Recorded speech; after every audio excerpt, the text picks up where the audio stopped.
ना कहीं उस परिस्थिति का अनुभव किया है, उसके बाद इस तरीके से कहना कहीं ना कहीं मुझे लगता है कि ये उन लोगों को विचलित ज़रूर करता होगा जिन्होंने अपने प्रियजनों को ऐसी परिस्थिति में खोया है। सर, बिहार के मुख्यमंत्री कह रहे हैं कि बिहार के मुख्यमंत्री नीतीश कुमार कह रहे हैं कि डीजल और पेट्रोल के दाम बढ़ रहे हैं, लेकिन हमने अभी तक सोचा नहीं है कि इस पर क्या करना चाहिए। और उन्हें पेपर से जानकारी मिलती है, उनको जानकारी भी नहीं है। पेट्रोल और डीजल के दाम बढ़ रहे हैं। 15 साल हो गए मुख्यमंत्री जी को सोचे हुए बिहार प्रदेश के बारे में। आखिरी बार उन्होंने कब प्रदेश के बारे में सोचा था, ये मेरी जानकारी में तो कम से कम नहीं है।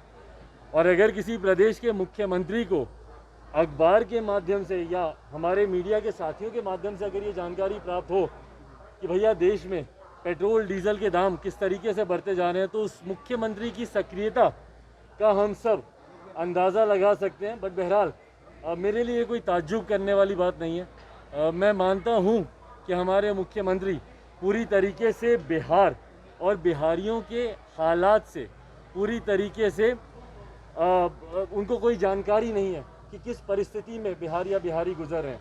हमारे मुख्यमंत्री ने आखिरी बार कब सड़क मार्ग से बिहार का दौरा किया हो, मेरी जानकारी में नहीं है, मेरी याददाश्त में नहीं है। बिहार में जब जब बाढ़ आई, मुख्यमंत्री यहीं से हेलीकॉप्टर से उड़ते हैं, हेलीकॉप्टर से हवाई दौरा कर कर आते हैं। और ये हर साल का उन्होंने टूरिज़्म का प्रोग्राम अपना फिक्स कर लिया।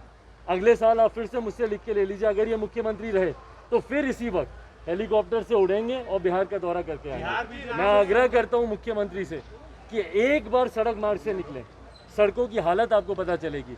हाईवे पर रह रहे शरणार्थी जो कि बाढ़ की वजह से हर साल बेघर होते हैं, उनके हालात आपको पता चलेंगे और बिहार की बदहाली उनके सामने आएगी। अरे प्रभु, किसी ने किसी को नहीं। हाँ, संजय जायसवाल गए थे आपके चाचा के घर, क्या कहिएगा इस पे?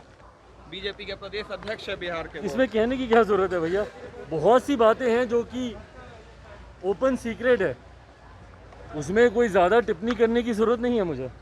Thank you, thank you. ठीक है, अरे रहने दो, ठीक है, जाने दो। जो बोले हम लोग यहीं रहो, हो जाने दो, सब हो जाने दो। अब आप लोग हट जाइए, सामने से हट जाइए। अब आप लोग सामने से हट जाइए, आप लोग हट जाइए।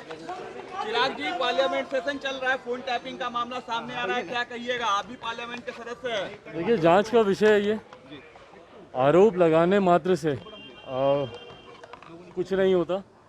जांच का विषय है, तथ्य सामने है। अगर ऐसा हो रहा है तो ये गलत है, पर अगर सिर्फ ये आरोप लगाए जा रहे हैं सरकार की छवि खराब करने के लिए, तो वो भी गलत है। मेरा विश्वास है कि जब जांच होगी, सच्चाई सामने आएगी।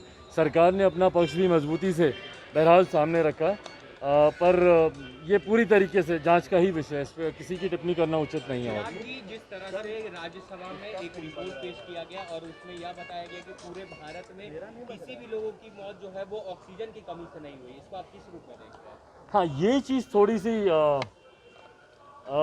हैरान ज़रूर करती है, क्योंकि हम सब कहीं ना कहीं उस परिस्थिति से गुजरे हैं। मैंने खुद उस दौरान देखा है, बीच में एक ऐसा समय आया था, ख़ास तौर पर कुछ ऐसे राज्य, दिल्ली जैसे राज्य, जहाँ पर दिन रात हम लोगों को फ़ोन आता था।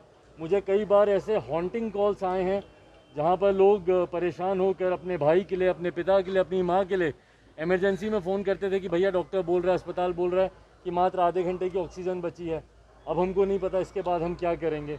तो हम सब उस परिस्थिति से गुजरे हैं। उसके बाद जब इस तरीके की जानकारी जब पार्लियामेंट के पटल पर दी जाती है कि ऑक्सीजन की वजह से नहीं ऐसा कुछ हुआ, ये हैरान करती है।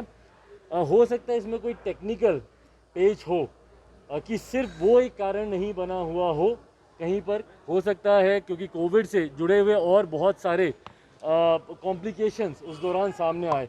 कई लोगों की कोविड ठीक होने के बाद भी हार्ट अटैक से उनकी मौत हुई, तो कई और तरीके की परिस्थितियां भी सामने उत्पन्न हुई।